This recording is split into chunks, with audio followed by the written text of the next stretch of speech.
ഇപ്പോൾ ടെലിഫോൺ ലൈനിൽ എംഎൽഎ വിജിൻ കൂടി ചേരുന്നുണ്ട് തത്സമയം. വിജിൻ, ഇന്ന് രാവിലെയാണ് ഇങ്ങനെ ഒരു സംഭവം ഉണ്ടായത്. കണ്ണൂരിന്റെ രാഷ്ട്രീയ പശ്ചാത്തലമൊക്കെ നമുക്ക് അറിയാവുന്നത് തന്നെയാണ്. അതിനെ തുടർന്നുള്ള രാഷ്ട്രീയ പഴിചാലുകളും അങ്ങനെ തന്നെ തുടരുന്നുണ്ട്. എന്താണ് ഈ വിഷയത്തിൽ പറയാനുള്ളത്? ഇന്ന് പുലർച്ചെ കണ്ണപുരത്തുണ്ടായത് വളരെ ഗൗരവമായ ഒരു വിഷയമാണ്. പുലർച്ചെ 1 മണിയോടുകൂടിയാണ് ബോംബ് സ്ഫോടനം ഉണ്ടാകുന്ന നിലയുണ്ടായത്. കണ്ണപുരം ഈ പ്രദേശം, പ്രത്യേകിച്ച് കീഴറ പ്രദേശം എന്ന് പറയുന്നത് നമ്മുടെ പ്രദേശത്ത് തന്നെ, മണ്ഡലത്തിലെ തന്നെ വായനശാലകളും സാംസ്കാരിക പരിപാടികളും വളരെ നല്ല രീതിയിൽ നടന്നു പോകുന്ന ഒരു പ്രദേശം കൂടിയാണ്. അവിടെ അങ്ങനെ അക്രമ സംഭവങ്ങളോ ഇത്തരത്തിലുള്ള സാഹചര്യങ്ങളോ ഒന്നും സമീപകാലത്തൊന്നും ഉണ്ടായിട്ടുമില്ല.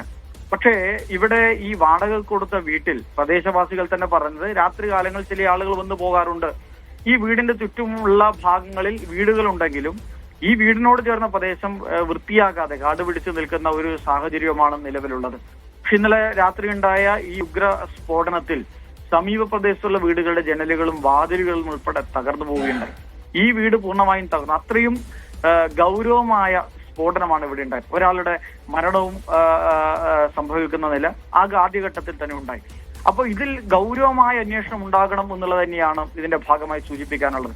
പ്രതികൾക്കെതിരായ ശക്തമായി ഇപ്പൊ പ്രദേശവാസികളെല്ലാം ചില ഭാഗങ്ങൾ ഇവിടെ പറയുന്നുണ്ട്. കാരണം ഉത്തരവാദിത്വത്തോടുകൂടി ഞാനിപ്പോ അത് അവതരിപ്പിക്കുന്നില്ല. കാരണം ഇവിടെ ഈ സ്ഫോടനവുമായി ബന്ധപ്പെട്ട് മറ്റു ചില സ്ഫോടനങ്ങളുമായി ബന്ധമുള്ള ചില ആളുകളുണ്ട്, അവരുമായിട്ടുള്ള ബന്ധങ്ങളുണ്ട്, വാടക കൊടുത്തതിൽ അവരുമായി ചില ബന്ധപ്പെടലുകളൊക്കെ ഉണ്ട് എന്ന ചില ഭാഗങ്ങളൊക്കെ ഇവിടുത്തെ പ്രദേശവാസികൾ ചർച്ച ചെയ്യുന്നുണ്ട്. പക്ഷെ കൂടുതൽ കാര്യങ്ങൾ, തെളിവുകൾ പുറത്തു വരട്ടെ. പക്ഷേ വിജിൻ, ഇപ്പോൾ ഈ താങ്കൾ തന്നെ പറഞ്ഞതുപോലെ അങ്ങനെ ആളുകളൊന്നും വരുന്ന സ്ഥലമായിരുന്നില്ല, അല്ലെങ്കിൽ വീടായിരുന്നില്ല എന്നൊക്കെ പറയുന്നുണ്ട്. ഇപ്പോൾ അടുത്തായി ആളുകൾ രാത്രിയിലും മറ്റും എത്തുന്നു എന്ന് പറയുന്നുണ്ട്. ആൾക്കാർ തന്നെ ഇതിലൊരു ദുരൂഹത ആരോപിക്കുന്നുണ്ട് എന്ന് പറയുന്നുണ്ട്. അപ്പോൾ ആ പ്രദേശത്തെ പൊതുപ്രവർത്തകർ ഉൾപ്പെടെ അത് പരിശോധിക്കേണ്ടതായിരുന്നില്ലേ? അല്ല, ഇവിടെ അത് വാടക കൊടുത്തതിന് ശേഷം അവർ രാത്രികാലങ്ങളിലാണ് അവിടെ വരിക. അങ്ങനെ ഒരു സംശയാസ്പദമായ മറ്റു മുൻ പ്രശ്നങ്ങൾ ഉണ്ടായിട്ടില്ല എന്നാണ് പറഞ്ഞത്. പക്ഷേ അതിനെക്കുറിച്ച് കൂടുതൽ അന്വേഷണം നടക്കട്ടെ. അതുമായി ബന്ധപ്പെട്ടും കൃത്യമായ അന്വേഷണങ്ങൾ നടന്ന് കർശനമായ നടപടി ഉണ്ടാവണം എന്ന് തന്നെയാണ് ഞങ്ങളും ആവശ്യപ്പെടുന്നത്. സമഗ്രമായ അന്വേഷണം ഉണ്ടാവണം. ശക്തമായി പ്രതികളെ സംബന്ധിച്ചിടത്തോളമുള്ള തെളിവുകളിലേക്ക് കാര്യങ്ങൾ എത്തണം. പോലീസ് അതിലുണ്ട് എന്ന് തന്നെയാണ് ഞാൻ മനസ്സിലാക്കുന്നത്. കൃത്യമായ പ്രതികൾ എന്താണ് ഇവർ ലക്ഷ്യം വെച്ചത്? ഈ പ്രദേശത്തെ ഉൾപ്പെടെയുള്ള സമാധാനം തകർക്കാൻ. പൊതുവിൽ കണ്ണൂരിന്റെ രാഷ്ട്രീയം വളരെ സമാധാനപരമായിട്ട് മുന്നോട്ട് പോകുന്ന ഒരു സാഹചര്യമാണ്.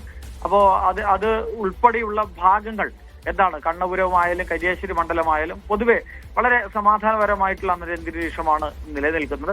അത് തകർക്കാൻ കൂടിയാണോ എന്നതിൽ ഉൾപ്പെടെയുള്ള ഭാഗങ്ങളെ സംബന്ധിച്ചുള്ള ഗൗരവമായ അന്വേഷണം നടക്കേണ്ടതായിട്ടുണ്ട്. വിജിൻ, ഒരു കാര്യം കൂടി ചോദിക്കട്ടെ. നേരത്തെ സിപിഎം ജില്ലാ സെക്രട്ടറി കെ രാഗേഷിന്റെ പ്രതികരണമൊക്കെ വന്നിട്ടുണ്ടായിരുന്നു. അദ്ദേഹം പറയുന്നത് ഈ പ്രതിയായ അനൂപ് മാലിക്, ഇയാൾക്ക് കോൺഗ്രസ് ബന്ധമുണ്ട് എന്നുള്ളതാണ്. ആ ആരോപണത്തോടെ എങ്ങനെയാണ് പ്രതികരിക്കുന്നത്? അതിൽ കഴമ്പുണ്ടോ? അല്ല, അത് ഗൗരവമായി തന്നെ അന്വേഷിക്കേണ്ടതുണ്ട്. ഞാൻ നേരത്തെ പറഞ്ഞല്ലോ, ചില ചർച്ചകൾ അവിടെ നടക്കുന്നുണ്ട് എന്നുള്ളത്, പ്രദേശവാസികൾ ഉൾപ്പെടെ ചില ചർച്ചകൾ അവിടെ നടത്തിക്കൊണ്ടിരിക്കുന്നുണ്ട് എന്നുള്ളത് ആണല്ലോ. അപ്പോ ഇതുമായി ബന്ധപ്പെട്ട് വളരെ ഗൗരവമായി കോൺഗ്രസ് ആണോ എന്നുള്ളത് ഞാനൊരു ഉത്തരവാദിത്വത്തോടുകൂടി തന്നെ അതിന്റെ ചില ഭാഗങ്ങൾ ഇപ്പൊ ബോധപൂർവം വെക്കുന്നതാണ്. പിന്നീട് മീഡിയ വണിൽ തന്നെ ഞങ്ങൾക്ക് വളരെ കൃത്യമായ കാര്യങ്ങൾ പറയാം. അത്തരം ചില സംശയങ്ങളും ചർച്ചകളും അവിടെ ഉയർന്നു വന്നിട്ടുണ്ട്. ഈ മരണപ്പെട്ട ആളുകളുടെ രാഷ്ട്രീയമായി ബന്ധപ്പെട്ടുൾപ്പെടെ അതുൾപ്പെടെ സമഗ്രമായി അന്വേഷിക്കേണ്ടതുണ്ട്.